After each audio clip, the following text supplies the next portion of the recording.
सो हाय guys, अस्सलाम वालेकुम। Welcome back to my YouTube channel happy living with Hina. और आज की ये मेरी मॉडल हैं, बहुत प्यारी सी। इनकी आज सगाई भी है और मैंने एज अ मॉडल भी इनको हायर किया था। तो मैंने सोचा क्यों ना 2 in 1 में काम हो जाए। और आज ये लुक मैंने कैसे क्रिएट किया है, सो कंटिन्यू करते हैं वीडियो में। एंड वीडियो को आप प्लीज़ एंड तक ज़रूर वॉच कीजिएगा, तभी आपको पता चलेगा कि एग्जैक्टली ये लुक कैसे क्रिएट हुआ है, क्या किया है, क्या नहीं किया, एंड कौन सी स्किन पे क्या चीज़ें यूज़ करनी चाहिए, सब कुछ। Okay, so first of all इनकी स्किन जो है वो थोड़ी सी एक्ने हीलिंग स्किन थी, जो कि ये मेरे से पहले से भी कंसर्न करती हैं। तो इन्होंने क्या क्या यूज़ करना था ताकि इनके एक्ने वगैरह ये सब कम हो जाए, क्योंकि इनकी शादी थी कुछ ही दिनों में। तो मैंने पूरा इनको जो इनकी स्किन पे जाता सब चीज़ें मैंने इनको पहले से ही लिस्ट बनाकर दे दी। एंड इन्होंने काफ़ी अच्छे से अपनी स्किन की केयर की थी। एंड सबसे पहले मैंने स्किन पे अप्लाई किया है क्लिनजिंग। पहले मैंने अच्छे से फेस को क्लिनजिंग किया है, फिर उसके बाद मैंने टोनर लगाया एंड मॉइस्चराइज़र एंड फिर प्राइमर। सो प्राइमर तो मैंने वैसे अभी लगाया नहीं, क्योंकि पहले मैं इनकी आइज़ करने जा रही हूँ। पहले मैंने आई बेस किया है एंड मैंने हल्का सा पहले लाइट ब्राउन शेड उठाया है। फिर उसके बाद मैंने हल्का सा कट क्रीज करने के लिए, ताकि मैं लाइट कट क्रीज करूँ, तो मैंने आउटर कॉर्नर पे थोड़ा डार्क दिया, बिकॉज इनकी आइज़ थोड़ी सी मतलब अंदर थी, इसकी वजह से, ताकि वो थोड़ी हाईलाइट हो। तो मैंने इनकी पहले आउटर कॉर्नर पे मैंने इनको हाईलाइट करने के लिए थोड़ा डार्क शेड दिया है। और इनको आई शेड भी मतलब ज़्यादा नहीं चाहिए था, तो मैंने उस हिसाब से रखा है। ना इनको ग्लिटर चाहिए था, तो बेशक ये मॉडल थी पर थोड़ी सी डिमांड तो बनती है ना, तो इस वजह से। और जैसा जैसे इन्होंने लुक मांगा था, मैंने सिंपल वही लुक क्रिएट किया, नो मेकअप और मेकअप लुक। तो इनको वैसा कुछ चाहिए था, तो मैंने सिंपल सोबर अपना वो डार्क थोड़ा सा ब्राउन आई शेडो लगाने के बाद मैंने लाइनर अप्लाई किया है। एंड लाइनर को पहले मैंने फिर अच्छे से मर्ज कर दिया है, ताकि मतलब आइज़ थोड़ी सी और ज़्यादा इन्हेंस दिखें। तो मर्ज करने के बाद फिर मैंने ग्लिटर अप्लाई करने की सोचा था, पर मैंने हल्का सा शिमरी लुक करने के लिए मैंने लाइक शिमर थोड़ा सा अप्लाई कर दिया है। और आप देख भी सकते हैं, क्योंकि प्राइमर इसलिए अप्लाई नहीं करना चाहिए। बेशक मैंने मॉइस्चराइज़र और सब कुछ मैंने प्रेप कर लिया है स्किन, लेकिन वो नीचे ना, फिर अगर आप बेस बना लो तो भी बेस थोड़ा सा ख़राब होने का डर रहता है। इसलिए मैंने फिर लास्ट में ही दोबारा से ना इनको हल्का सा मॉइस्चराइज़र लगा के फिर मैंने दोबारा से स्किन प्रेप की है। और अगर आप पहले करते हो आई शेडोज़ वगैरह, तो उसकी वजह से ना थोड़ा ना बेस ख़राब होने का डर रहता है, तो इसलिए मैंने बेस बाद में ही अप्लाई करती हूँ। सो मैंने यहाँ पे ना इनको हल्की सी, वैसे इतनी ज़्यादा ज़रूरत नहीं थी कि मैं इनको कंसीलिंग करूँ, फिर मैंने हल्के से इनके शेड के मुकाबले मैंने लाइट शेड, बस एक डाउन शेड लिया है, और उससे मैंने इनके पूरे फेस पे हल्की हल्की कंसीलिंग कर दी, जहाँ पे थोड़े से इनके एक्ने इतने ज़्यादा रेडिश टोन में नहीं थे, जिसकी वजह से मतलब मेरे को कुछ ऑरेंज कैरेक्टर या कुछ डार्क अपना अप्लाई करना पड़ता है, इसलिए मुझे ज़रूरत नहीं लगी और मैंने ना ही अप्लाई किया। उसके बाद मैंने यहाँ पे स्विस ब्यूटी का एयर ब्रश फ्लॉलेस वाला जो बेस है वो अप्लाई करा है मैंने फाउंडेशन। एंड यकीन मानना, ये मैंने पर्सनली खुद भी यूज़ किया है, उसके बाद ही मैंने अपने मॉडल पे किया है। क्योंकि अगर आप किसी को मेकअप सिखा रहे हो, तो यार ज़रूरी नहीं कि वो मतलब अच्छी कंपनी का ले ले, या फिर आपकी टेक्निक अच्छी होनी चाहिए, ऐसा नहीं है। प्रोडक्ट अपनी जगह है, अगर आपकी टेक्निक अच्छी है तो आप एक सस्ते प्रोडक्ट से भी अच्छा बेस बना सकते हैं। तो मैंने यहाँ पे स्विस ब्यूटी का लिया है, बहुत अफोर्डेबल प्राइस में। आप इसका ऑनलाइन चेक करोगे तो बहुत रीज़नेबल प्राइस में मिल जाएगा। एंड सीरियसली इसका बेस काफ़ी देर तक स्टे करता है। मैंने ये फाउंडेशन अपने लिए भी पार्टी वेयर में या कहीं पर मैं गई हूँ, तो मैंने ये पर्सनली भी यूज़ किया है एंड बहुत अच्छा था। इसी वजह से मैंने अपनी मॉडल पे भी यूज़ किया। एंड सीरियसली इन्होंने भी मुझे नेक्स्ट डे आके यही रिव्यूज़ किया कि मतलब वाकई बहुत अच्छा बेस रहा और सब कुछ बहुत अच्छा रहा, कहीं से कहीं तक मेकअप हटा ही नहीं, भाभी बहुत अच्छा रहा। तो इसीलिए अगर आप सामने वाले के ऊपर, किसी के भी ऊपर, ये नहीं है कि वो मॉडल है या आपको वो पे करेंगी नहीं करेंगी, लेकिन आपको अपने प्रोडक्ट अच्छे ही देने। मुझे इसका रिज़ल्ट अच्छा लगा, मैंने इसलिए दिया। अगर नहीं होता तो फिर मैं जैसा भी मेरा फॉरएवर का है या मैक का है या जो भी है, मैं वही फाउंडेशन अप्लाई करती। और अगर आपकी टेक्निक अच्छी है तो आप अच्छा बेस बना ही लेंगे, क्योंकि देखो टेक्निक सब कुछ है। अगर आपने, सबसे मेन तो आपकी क्लिनजिंग टोनिंग मोशन, अगर आपने स्किन अच्छे से प्रेप नहीं की है तो मैं बोल रही हूँ, अगर आपने लाख का भी फाउंडेशन या कुछ भी अच्छा बेस भी यूज़ कर लिया ना, तो भी वो रत्ती भर है। क्योंकि अगर आपकी स्किन ही अच्छे से प्रेप नहीं है, अगर आपने स्किन की अच्छे से केयर ही नहीं की है, तो कोई भी बेस नहीं रुकेगा, कोई भी बेस अच्छे से टाइम तक स्टे नहीं करेगा। इसलिए पहले स्किन की केयर बहुत ज़रूरी है, उसके बाद ही मेकअप अच्छे से अप्लाई होता है। एंड टेक्निक तो बहुत ज़्यादा मैटर करती है ही। टेक्निक अच्छी होंगी तो डेफिनेटली और डबल हो जाएगा, इसलिए। और उसके बाद फिर मैंने इनके यहाँ पे अच्छे से ब्लश अप्लाई किया है। एंड फिर मैंने जो हाईलाइटेड पॉइंट है उनको मैंने हाइलाइटेड किया है एक इनकी स्किन के अकॉर्डिंग एक फेयर शेड से। तो अगर हम जैसे मान लें हमने अपना कोई भी बेस बनाया है, उसके बाद अगर हमने अच्छे से बेस ऑब्जर्व करने के बाद हमने ब्लशर लगाया, तो ब्लशर करने के बाद हमें ये ज़रूरत पड़ती ही है कि जिन पॉइंट्स को हम हाईलाइट दिखाना चाहते हैं उस पे हमें स्किन के अकॉर्डिंग एक शेड फेयर कंसीलर से हमें उसको हाईलाइट करना पड़ता है। और ये मैं बिल्कुल बेसिक चीज़ें स्टार्टिंग से इसलिए बता रही हूँ कि जो भी मेरे चैनल पे नए जुड़े हैं या नए जुड़ते हैं या आगे या कभी भी फ्यूचर में वो देखते हैं, तो एटलीस्ट उन्हें स्टार्टिंग से सब चीज़ें पता होनी चाहिए। ये नहीं कि बस चीज़ें करते रहो और वो समझने वाला नहीं, कुछ चीज़ें ऐसी भी होती हैं जो आपको वर्बली समझानी पड़ती हैं। तो इसलिए अगर जब मैंने फेयर बेस अप्लाई कर लिया, उसके बाद हमें चाहिए कि हम जिन जिन पॉइंट को हम हाईलाइट करना चाहते हैं उसके लिए हमें एक शेड फेयर कंसीलर लेना ही पड़ता है। तो यहाँ पे मैंने अच्छे से डैबिंग मोशन में बिल्कुल स्किन के अंदर एब्जॉर्व कर दिया है। और अब आप देख रहे होंगे थोड़ा सा पहले से फ़र्क, इसलिए जब हमने ब्लशर लगा देते हैं उसके बाद हमें हाईलाइट करना पड़ता ही है। अब इसके बाद सबसे इंपॉर्टेंट क्या चीज़ पड़ती है, कॉन्ट्योरिंग। और कॉन्ट्योरिंग सबसे ज़्यादा मस्ट क्यों है, क्योंकि वो एक कॉन्ट्यूरिंग इसलिए भी मस्ट है क्योंकि वो हमारे फेस के फीचर्स को बिल्कुल हाईलाइट कर देता है, इन्हेंस कर देता है। तो इसलिए हमें कॉन्ट्यूरिंग हल्की, ज़रूरी नहीं है कि मतलब बिल्कुल डार्क जैसे लोग बड़े बड़े इन्फ्लुएंसर करते हैं, नहीं, जितनी आपको नीट लगे कि जितनी आपको लग सकता है कि हाँ उसके फीचर इतने में इन्हेंस हो गए, तो हमें बस उतनी ही करनी है। लेकिन नोज़ का हमें खास करके ध्यान रखना है कि नोज़ हमें बिल्कुल आईब्रोज़ के साथ से जो लाइन बनती है वहाँ से लेनी है। कभी आप लोग मतलब जो स्टार्टिंग में जो लोग बनाना या स्टार्ट करेंगे या सीखना स्टार्ट करेंगे, उनको थोड़ी सी इसलिए प्रॉब्लम होगी क्योंकि वो थोड़ा सा नोज़ पे ना शार्पनेस के ऊपर ध्यान देना पड़ता है। किसी की नोज़ बीच में से उठी हुई होती है तो वहाँ से वो अलग शेप ले लेती है। तो उस चीज़ का ध्यान रखते हुए इन चीज़ों का मतलब बारीकी चीज़ों का ध्यान रखना ही पड़ता है। ठीक है, तो बाकी हमने इनका अच्छे से ये कॉन्ट्यूरिंग कर दिए। अब क्या आता है, लॉकिंग, पाउडर लॉकिंग, जो बहुत ज़्यादा मस्ट है। इसके बगैर तो आपका पाउडर मतलब बेस अधूरा ही है बिल्कुल, क्योंकि अगर आपने लॉकिंग अच्छे से नहीं की तो बेस आपका कहीं से भी हट सकता है, कहीं से भी।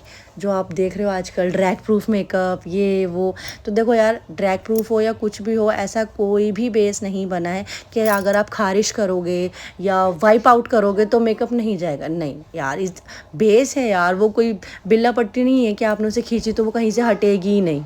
इसलिए आपको कुछ चीज़ों का ध्यान रखना पड़ता है कि लॉकिंग इज़ मस्ट। तो लॉकिंग आपको अच्छे से करनी है। अभी आप देख रहे होगे कि मतलब इतना सारा पाउडर लगा दिया है, तो जो लोग स्टार्टिंग में देखेंगे उनको थोड़ा सा लगता ही है। बाद में जब जैसे बेस एब्जॉर्व हो जाता है वैसे ही पाउडर, कॉन्ट्यूरिंग, ब्लश सब अपनी अपनी स्किन में अच्छे से एब्जॉर्व हो जाते हैं। तो इस चीज़ का ध्यान रखना है। हमें ये नहीं देखना कि पाउडर बहुत ज़्यादा लग रहा है और बहुत ज़्यादा क्वांटिटी में भी नहीं लगाना है। पहले हमें हल्के हाथ से ही स्टार्टिंग करनी है, जो कि अच्छे से बेस में, लेकिन बेस का ध्यान रखेंगे।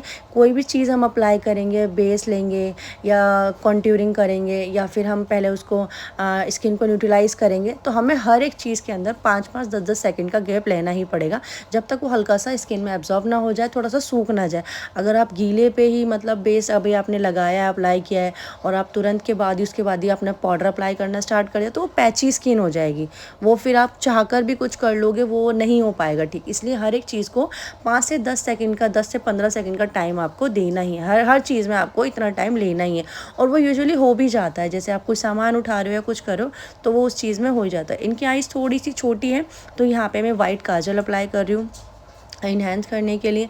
आइज़ हमने ऐसे ही छोड़ी है, अभी कुछ नहीं किया है आइज़ पे, क्योंकि उनको थोड़ी सी ऐसी ही आइज़ चाहिए थी, थोड़ी सी मैट लुक में ही। तो हमने आइज़ का ऊपर से कुछ नहीं छेड़ा है। अगर वो आगे कुछ बोलते हैं तो वो बात अलग है, बट स्टिल हमने अभी यहाँ पे कुछ भी नहीं छेड़ा है। अभी मैंने फिर यहाँ पे वाइट काजल अप्लाई किया है और नीचे लाइन पे मैंने बिल्कुल ब्राउन शेड अप्लाई किया है, ताकि वो अच्छे से थोड़ी सी बड़ी दिख सके आइज़। आपको ये याद रखना है, जिसकी आइज़ बड़ी है उस पर आप ब्लैक काजल भी लगाओगे तो वो बहुत सुंदर लगेगी। पर अगर किसी की आइज़ छोटी है और आपको थोड़ा सा आइज़ को थोड़ा बड़ा दिखाना है तो वाइट काजल अप्लाई करना चाहिए। ठीक है, तो यहाँ पे मैंने वाइट काजल अप्लाई कर दिया है एंड देन यहाँ पे थोड़ा सा ना आईलाइनर वगैरह ये सब कुछ। तो ये मैं सब चीज़ जो भी अभी आधी अधूरी हो रही है या फेस पे आपको जो भी कुछ दिख रहा है, ये मैम लास्ट में जब टचअप करते हैं ये सब कुछ हो जाता है। तो अभी हम यहाँ पे मैंने लाइनर कर दिया है, काजल कर दिया। अब बारी आती है मस्कारे की। एंड ये स्विस ब्यूटी का ही मस्कारा है, 2-in-1 वाला मस्कारा है। इसमें एक तरफ तो आपका लेंथ के लिए, एक तरफ वॉल्यूम के लिए, एंड सीरियसली ये भी बहुत अच्छा है। स्विस ब्यूटी के मोस्ट प्रॉब्ली जो भी प्रोडक्ट है, ये कोई पेड प्रमोशन नहीं है, मैं ये दिल से ही बता रही हूँ कि जो चीज़ें मैंने यूज़ की हैं स्विस ब्यूटी की, नो डाउट वो बहुत अच्छी हैं, सीरियसली बहुत अच्छी हैं। एंड यहाँ पे मैंने इनके आईलैशेज़ इसलिए नहीं मतलब आईलैशेज़ तो लगाए ही हैं, लेंसेज इसलिए नहीं लगाए क्योंकि वो लेंस इजीली वेयर नहीं कर पाती है, तो वरना अगर मैं इनके लेंस लगाती तो वो और अच्छी लुक आती। तो यहाँ पे अभी मैं आईलैशेज़ के बाद मैंने यहाँ पे मस्कारा अप्लाई किया। अभी आप देखना आईज़ की लुक अलग ही क्रिएट हो जाएगी, मतलब बिल्कुल अलग ही लुक आ जाएगी। अच्छा, यहाँ पे जब मैं इनके ये लगा रही थी तो ये मेरे को यही बोल रही थी कि भाभी मेरी आइज़ ना थोड़ी छोटी हैं, आप कोशिश करना कि मेरी आइज़ थोड़ी सी बड़ी दिखे। एंड नेक्स्ट डे इन्होंने मुझे यही बोला कि नहीं भाभी, सब बहुत अच्छा बोल रहे थे मेकअप के लिए, बहुत तारीफ़ कर रहे थे कि हाँ, और आइज़ भी मेरी बड़ी दिख रही थी। तो नो डाउट अगर आपकी टेक्निक्स अच्छी हैं, आपका करने का तरीका अच्छा है, तो क्लाइंट भी देखो आपके पास रिपीट होता ही होता है। ये मैं उन लोगों के लिए भी बता रही हूँ जो बिल्कुल बिगनर्स हैं, मैं बार बार बोल रही हूँ, जो बिगनर्स हैं, बिल्कुल बेसिक चीज़ है, जिनको बिल्कुल भी ब्रश उठाना भी नहीं आता है। मैं बिल्कुल स्टार्टिंग से अपनी जर्नी स्टार्ट कर रही हूँ, क्योंकि और ये मेरे क्या कहते हैं यूट्यूब चैनल का आई थिंक सेकंड वीडियो है जो मेकअप के ऊपर मैं डालती हूँ, वरना ज़्यादातर मेरे जो कंटेंट होते हैं कॉमेडी और ये सब यही सब ही है। अभी जो मेरा खुद का जो प्रोफेशनल है वो मैं उस चीज़ को चाहती हूँ कि वो चीज़ थोड़ी सी उभर के बाहर आए, तो मैंने इसलिए अभी ये सेकंड वीडियो है मेरे मेकअप की। पहली वीडियो भी मैंने बेसिक ही डाली थी एंड सेकंड भी मैंने कोई ऐसा कुछ ऐसा खास नहीं किया है। जो बेसिक है, सबसे मेन जो बेस है, मैंने बेस को अच्छे से बताया है। आई थिंक जो भी देख रहे होंगे उनको सबको समझ में आया होगा। और एक एक चीज़ जो आपको समझ में आ रही है, जो नहीं भी आ रही है, तो वो आप मुझसे कमेंट करके भी पूछ सकते हैं। तो यहाँ पे अब मैंने हाइलाइटर अप्लाई किया है, ब्लशर थोड़ा सा डाउन हो ही जाता है तो हमें पाउडर ब्लशर भी अप्लाई करना पड़ता है। पहले हमने लिक्विड ब्लश अप्लाई किया था एंड जब हम लॉकिंग करते हैं तो वो थोड़ा सा जब स्किन में एब्जर्व हो जाता है तो उसको हाईलाइट करने के लिए यहाँ पे मैंने पाउडर ब्लश अप्लाई किया है। एंड उसके बाद फिर मैंने हाइलाइटर अप्लाई किया है। एंड यहाँ पे फिर उसके बाद में हम लिपस्टिक के लिए थोड़ा सा कंफ्यूज हो रहे थे कि लिपस्टिक क्या लगाएं, तो उनका था कि नहीं भाभी, तो वो मेरे को बोल रही थी कि हम न्यूड लिपस्टिक अप्लाई करते हैं। अच्छा, जो भी मेरी वीडियो देख रहे हैं वो मुझे बताएं कि अगर वो मेकअप में इंटरेस्टेड हैं तो वो मेकअप कैसे करना पसंद करते हैं। वो अपने आप से खुद करते हैं या वीडियोस देखकर करते हैं या खुद से करने की कोशिश करते हैं। जैसे भी जो भी लोग अप्लाई करने की कोशिश करते हैं वो मुझे ज़रूर बताएं कमेंट करके, क्योंकि मुझे भी कमेंट पढ़ने में अच्छा लगता है। तो और कोई भी चीज़ अगर आपको सीखनी है या पूछनी है तो बेझिझक होकर आप मुझे कमेंट या मैसेज में कुछ भी करके आप मुझसे पूछ सकते हैं, क्योंकि देखो मुझे ये चीज़ें सीखने और सिखाने में बहुत मज़ा आता है।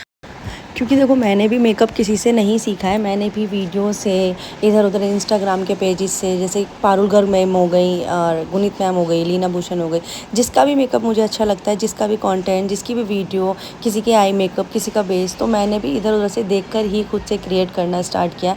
एंड मैं बहुत टाइम से कोशिश करती थी डाल दूँ वीडियो, डालूँ, क्रिएट करूँ, लेकिन 2 बच्चों के साथ पॉसिबल नहीं हो पाता। अब बच्चे स्कूल जाते हैं तो मैं सोचती हूँ थोड़ा सा उनको भेजने के बाद कुछ कंटेंट बनाऊँ, कुछ क्रिएट करूँ, कुछ लुक इन्हांस करूँ, तो कभी मॉडल नहीं होती, फिर कभी कॉन्फिडेंट आता है कि नहीं अपने ऊपर ट्राई करते हैं। तो इस चीज़ के लिए मुझे खुद को भी अब सोचना पड़ेगा और मैं खुद चाहती हूँ कि मैं अपने ऊपर भी वीडियोस बनानी स्टार्ट करूँ। उस चीज़ के लिए मुझे टाइम चाहिए होगा और मैं ज़रूर करूँगी इंशाल्लाह एक दिन। एंड वो चीज़ के लिए मुझे खुद के लिए खड़ा होना पड़ेगा, क्योंकि हर बारी कोई मॉडल या लुक्स क्रिएट करने के लिए कोई आपको ढूंढना पड़ता है, और अगर आप खुद करोगे तो जाहिर सी बात है आपको खुद के ऊपर ही क्रिएट करना है, और उससे बेहतर आपके लिए कुछ भी नहीं है। मैंने बहुत सारे यूट्यूब क्रिएटर ऐसे देखे हैं जो अपने ऊपर ही लुक क्रिएट करते हैं, और मुझे भी अपने ऊपर लुक क्रिएट करने में बहुत मज़ा आता है।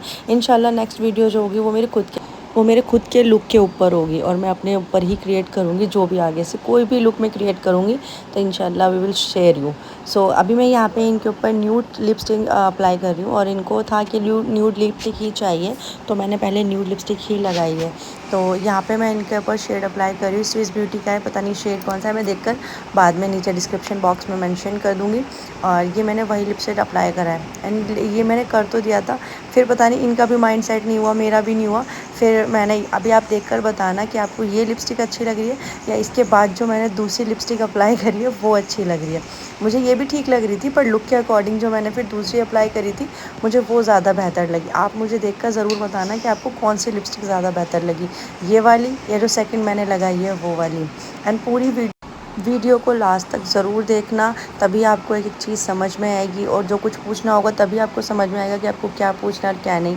एंड ये लिपस्टिक अच्छी लगी है, ये लिपस्टिक अच्छी लगी, और मैं फ़ाइनल लुक डालती हूँ अभी हेयर स्टाइल करने के बाद, और आपको कैसा लगा ज़रूर बताइएगा। सो ये थी हमारी फ़ाइनल लुक, एंड पूरे लुक देखने के बाद आप मुझे ज़रूर बताइएगा कमेंट में कि आपको मेरी लुक कैसी लगी। मिलते हैं नेक्स्ट वीडियो में, बाय, अल्लाह हाफ़िज़।